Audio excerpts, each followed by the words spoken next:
Hello, this is Candy from eyes2jesus.blogspot.com, and today I thought I would share with you a little bit of autumn or fall harvest in which my family and I harvested some wild persimmons.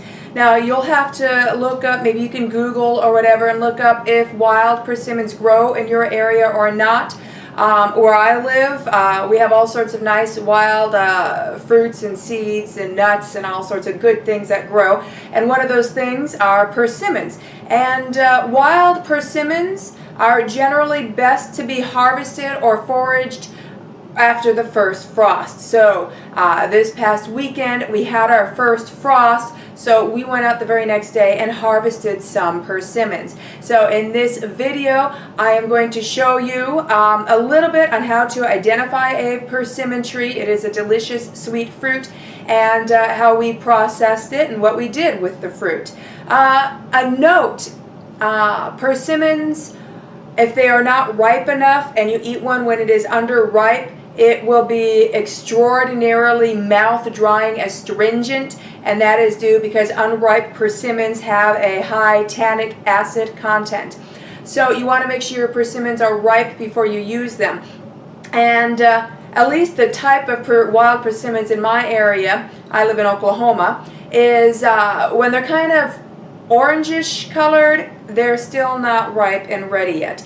They are ripe when they get quite squishy and wrinkly and take on kind of a chalky, almost chalky purplish type of color, and that's when they are ready. So with persimmons, the fruits that are ready in wild persimmons usually are what we would think is, oh, that's rotten and that's old. That's not the case with the persimmons. They are ripe and ready to eat when the skin is wrinkly and they are quite squishy. So you can always try a little bit. You can peel back some peel and pull off a bit of the flesh and try it and see if it is not ripe enough and you get that astringent side effect from an unripe persimmon. Then I've found if you just pop a peppermint Altoid in your mouth, that immediately counteracts that very dry mouth astringent sensation. So now I'm going to show you a few pictures from one of the persimmon trees that we harvested, and I wasn't able to get very many pictures because when we left to harvest I forgot to bring any cameras with me, and my cell phone was literally at 1%. So I managed to snap a few pictures and then the phone died. But I'm going to show you a few pictures to help identify a wild persimmon tree. And like I always try to remind people, if they're going to go foraging for wild food, make sure you are absolutely, completely, 100% positive of what you are harvesting before you harvest it, because you don't want to be harvesting something that is bad for you. Alright, so I'm going to show you just a few of those pictures to help identify a wild persimmon tree.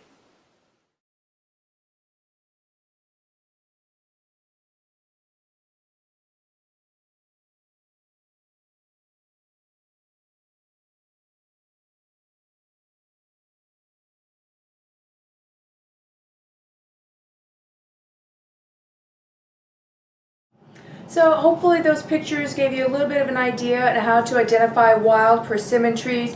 Do your own further research if they do grow in your area to make sure you're harvesting the proper tree. The number one identifying factor for me, though, is definitely the square chunks of the bark, because that is a unique tree bark structure in my opinion, at least from the other trees that I see around where I live. And then also, hopefully I didn't go too fast on the pictures so that you can read all the captions, but if not, you have the magic of the pause button, so that's what's awesome about YouTube videos, right? Alright, so now we harvested a whole bunch, and then we brought them home, and then the kids and my husband helped to process them. So the next step was we had some that were definitely ripe and ready to be used right away, and then we had some that weren't quite ripe enough yet, that would just need a day or two of counter ripening, and then they would be ready for use as well. The fruits that weren't quite ripe yet, we actually saved back to give to a friend, and you'll see those fruits in just a little bit. But meanwhile, I'm just going to show you a quick little video clip of my children and my husband processing the persimmons, where they are peeling them and where they are taking out the pits or the seeds. And then after that, what I did was I took the flesh without the peel and the seeds, and I ran it through my blender to turn it into a pulp. So you'll see that too, and take a look.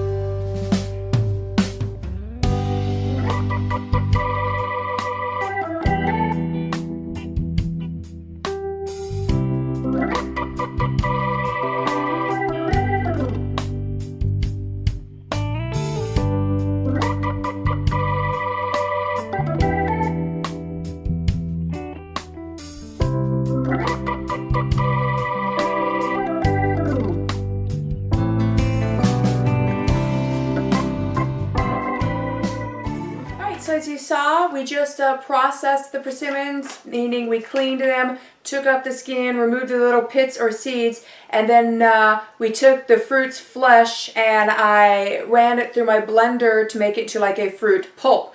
And then what we did with the fruit pulp was we made persimmon bread. And this is a fabulous fall or autumn family tradition should you want to do something like that. So I'm going to just share with you my recipe for my persimmon bread, and then I'll show you what the persimmon bread looks like done.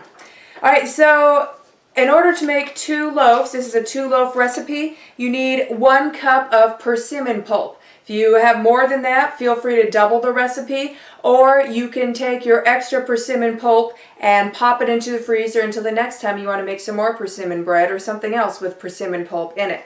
But yeah, for this recipe to make 2 loaves of delicious persimmon bread, you need 1 cup of persimmon pulp, 2 teaspoons of baking soda, 3 cups of white sugar, 1 cup of coconut oil, 4 eggs, 1½ teaspoons of ground cinnamon, ½ teaspoon of ground nutmeg, 1½ teaspoons of sea salt, 2/3 cup of water, 3 cups of white flour, and then 1 cup of nuts. You can do walnuts, or I like to do slivered almonds, your choice. All right, now that's all you're going to do is you're going to, in a bowl, and I use my KitchenAid mixer, so if you have a mixer, go ahead and use a mixer bowl. But in your bowl that you're going to mix in, pop in the persimmon pulp, and then put in the baking soda, and mix the baking soda into the persimmon pulp. Then let it sit for a few minutes, and it's going to thicken up the pulp a bit, and it's just kind of going to react a little bit.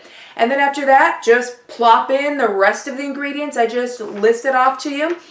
Mix it together well, and then pop it into 2 bread loaf pans. I usually use your standard 8 or 9 inch bread loaf pans, no weird sizes. Make sure those loaf pans are buttered nicely. Then just divide the batter equally between those 2 bread pans, and you want to bake it for approximately 1 hour at 350 degrees Fahrenheit.